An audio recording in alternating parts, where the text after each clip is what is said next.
this video, I want to kind of give my final thoughts on this. I'm going to ride it around, do some POV shots, give you something to look at so you don't have to hear my voice all the time. Now, if you watched my previous video, you know my initial thoughts on this. I didn't really care for this build. I'm not knocking friction drives. I actually like friction drives. But this kit here, I don't really think it's all that good. Especially with build quality, a clutch issue, and then another issue that I end up finding later on in this video.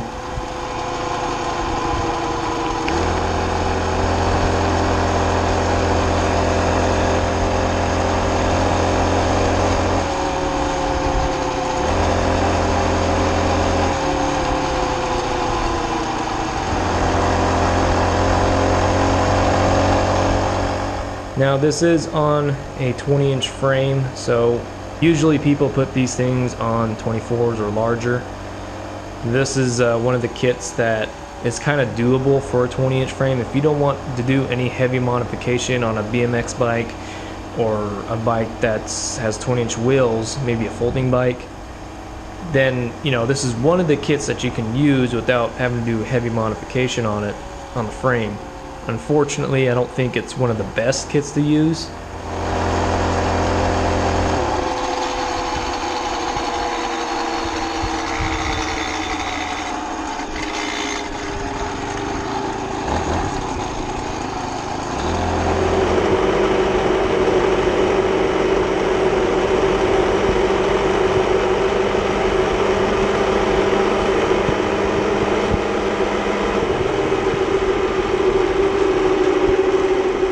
Now, a lot of people say this kit kind of sucks because, there's not a whole lot of information out there with these engine kits because they're not that common. When you think of motorized bike kits, you think of the in-frame chain drives, and those are the most common ones. These friction drives are not that common, so there's not a whole lot of information about them. This engine kit is very simple. It's very easy to put together. You don't really need instructions. But there are instructions. If this is from BBR, and BBR has their own video. If you watch it, they'll show you how to put it all together.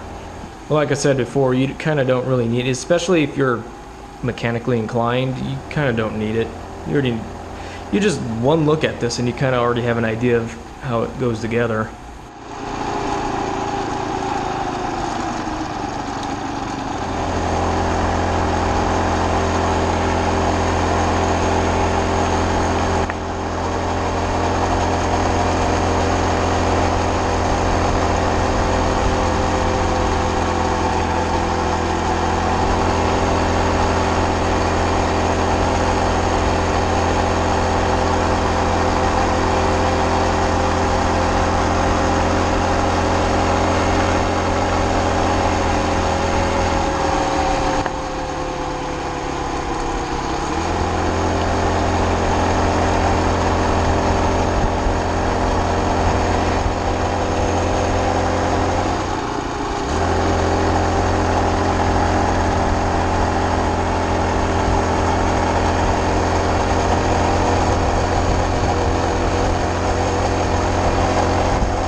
So simplicity, yeah, it's very simple and I like it. I like it for its simplicity.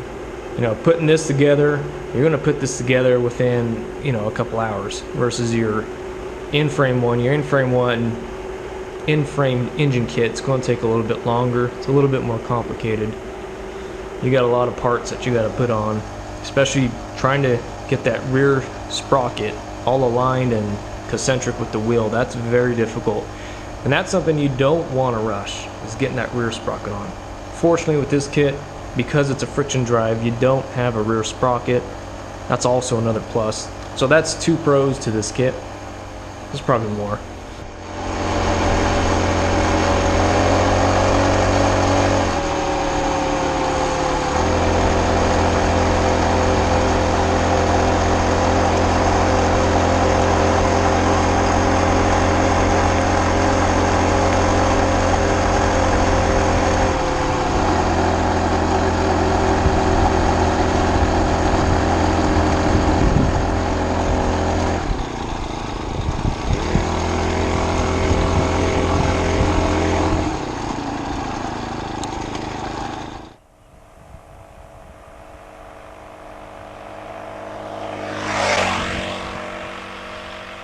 Now the engine, I was kind of afraid that this engine is going to be very underpowered.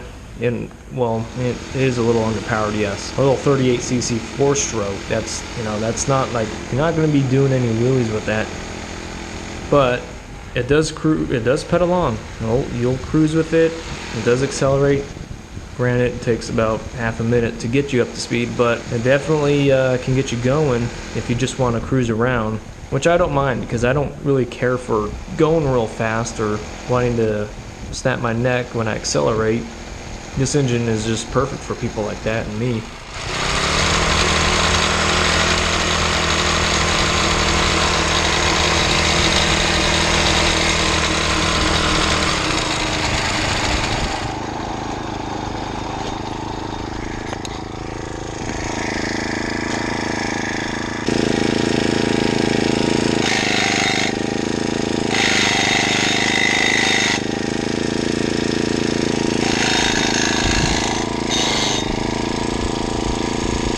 Okay, I think I know what's happening there. I think when I'm clamping this down, it's pressing on the bearings somehow.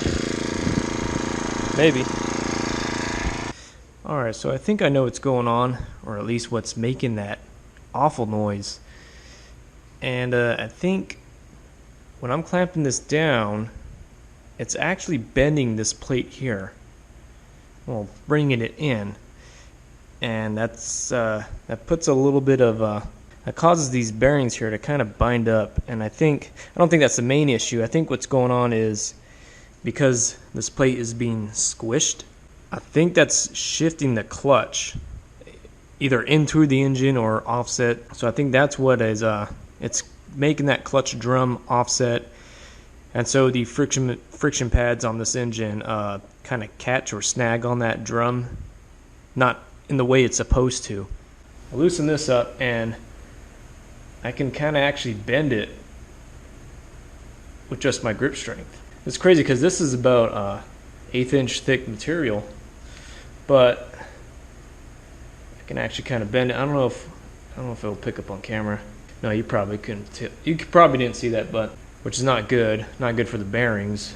But I'm thinking it's just shifting that clutch drum over somewhere, just not where it's supposed to be, and that's what's causing the noise.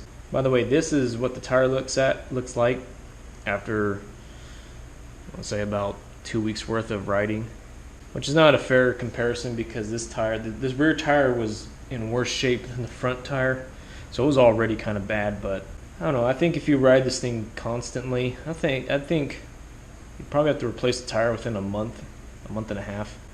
Which is odd because some areas are pretty good, but other areas are wearing down pretty bad. Yeah, and I think this problem is fixable.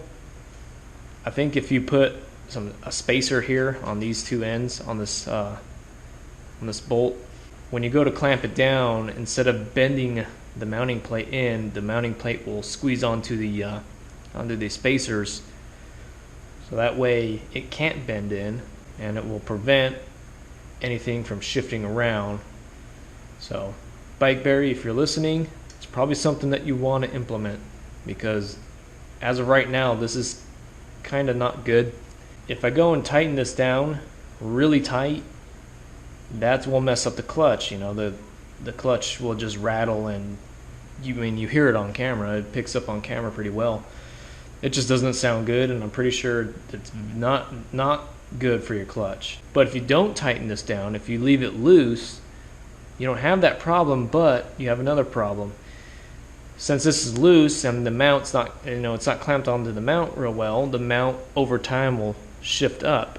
It'll lift itself up, and it'll become loose, and then your roller will just start slipping. I've noticed this right at the end of my riding session, like the last 5 minutes, where this kept getting loose, and I'd have to get off the bike every like 500 feet, 600 feet just to tighten it up.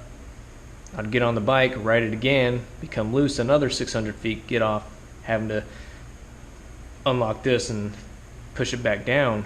But if I went and I tightened this bolt, I'd have that clutch sound, which is not good. So I think this is the Achilles heels of this design. I think it could be preventable if you just put the spacers here. You can't put, because there's no support down here, there can't be a support. You got the wheel in the way. And this is just a little 20-inch wheel. If you put this on like a 24, 26 or larger, the wheel would come up a little further. So you can't have any support down here. You might be able to weld something here if you got a welder, but I think the spacers would eliminate that issue. But as of right now, this thing kind of slips a lot. Either I let it slip and chew at my tire, or I tighten it real tight and mess my clutch up. It's one or the other.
$26? Oh, shut up. Fucking thing. Not bad. Not bad for a little engine. 26.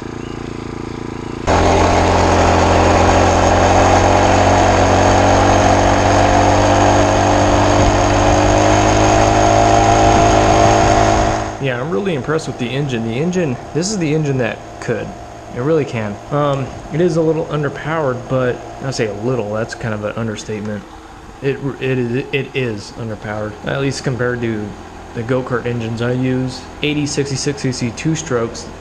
This is this isn't winning any competitions with them compared to them. The engine is smooth, and going over it, it doesn't like bumps. It really, for some reason, I don't know why, but every time I hit a bump going fast, it cuts the engine off. Also, I noticed when I'm riding this thing, either near full throttle or at full throttle, sometimes it will cut off. The engine will just shut off by itself, and I'm thinking that it's starving itself from the fuel. I don't know if it's picking up enough fuel from the fuel tank or what's going on there. I did notice that there was a lot of air bubbles in the fuel line, and sometimes even when starting this thing, it will kind of run dry. At least I'd see in the fuel line. Yes, looking through the fuel line, especially when I started, I could see the fuel being sucked up, but then eventually it stopped being sucked into the carburetor. But despite those two issues, Even if this thing turns off, you can still turn it back on. This engine loves to cruise. If you cruise with it, you don't have that issue. It's only when you're pulling the throttle back excessively or just holding it at full throttle or near full throttle. But if you're cruising with it, and I think honestly this engine, you know, this is the only thing you could do with this engine is cruise with it. You're not gonna win any competitions accelerating with it at all. You're not gonna be climbing hills either. But if you're cruising around town, or if you just want to get to point A to point B slightly faster than just cycling with just your legs, then this engine's perfect for that. Especially if it's a 4-stroke, it's got oil in it, you don't have to worry about mixing fuel. It's great. I have no complaints with the engine. It's actually a pretty solid little engine. I like it. So top speed on this is 26 miles an hour. At least that's what my GPS on my phone was picking up. BBR, if you go on their website, I think they did say the top speeds like between 24 to 26 miles an hour, which for this is fine. You know, you don't want to go. I personally don't want to go over 40 miles an hour, not on a bicycle. I don't know why people have a fascination to wanting to go over 40 miles an hour. It's terrifying, especially on a little 20-inch frame. It's scary as heck. I'm perfectly fine with you know, just cruising at 20 miles an hour. Especially if you gear this right, you won't have to pedal assist. But I am quite curious on how people can go like 36 miles an hour with this engine kit. I don't know how they can do that. Even with they sell this engine kit with the 49cc version. That engine's like 11 cc's larger, but I just even that engine, I don't think 11 cc's would make a huge difference. So if you're looking to just cruise around, putt around town, this is an okay way of doing it. I don't think it's the best way of doing it, but and for price, I picked this up for 215 bucks at the time, and it was on sale. I think the actual price of it is like 230. You know, you can get a decent 2-stroke in-frame chain drive for under $200, and that will not only go faster, it'll also perform better at the bottom end. It can accelerate a lot better. Granted, you do have to mix fuel because it's a 2-stroke. Also, you know, a lot of people think because the engine is hanging off to the side of the bike, you know, it looks wonky. Yeah, it does look wonky, but once you get up to speed, you really don't notice it. The bike feels just like a normal bike. So just to recap, the only good things about this kit is it's simple to put together. You don't have to mess with a rear sprocket, and that this is a 4-stroke engine. So those are like the only things that I could think of on the top of my head, the pros to this engine kit. The cons to it outweigh. You know, you got the quality issue of the kit. You got missing hardware. Although my kit wasn't missing any bolts, it was missing washers and stuff, so I had to add my own washers. The clutch problem, which the clutch did wear in a little bit, that wasn't the main problem. But the main problem being that bolt in the back that locks the engine in place on that mount. That's the main problem. There's no spacer or any support back there to prevent it from caving in on itself or bending in a little bit. And so you're going to have to deal with that horrible clutch noise. Also, the clutch drum isn't welded onto that nut perfectly. It's not welded, it's not centered. You get also a lot of clutch rubbing. And also, this thing is pretty darn expensive. I don't know, if it was like 150 bucks, then yeah, I would pay that much for this kit. But over 150, I wouldn't. Not for this. Anyways, those are my final thoughts on this build here. I think I'm done with this build, and I'm gonna move on to something else. But anyways, that's it for now. I'll see you in the next one. Alright. Should you buy one? No, I wouldn't. I don't think it's worth it. 230 bucks? Yeah, right.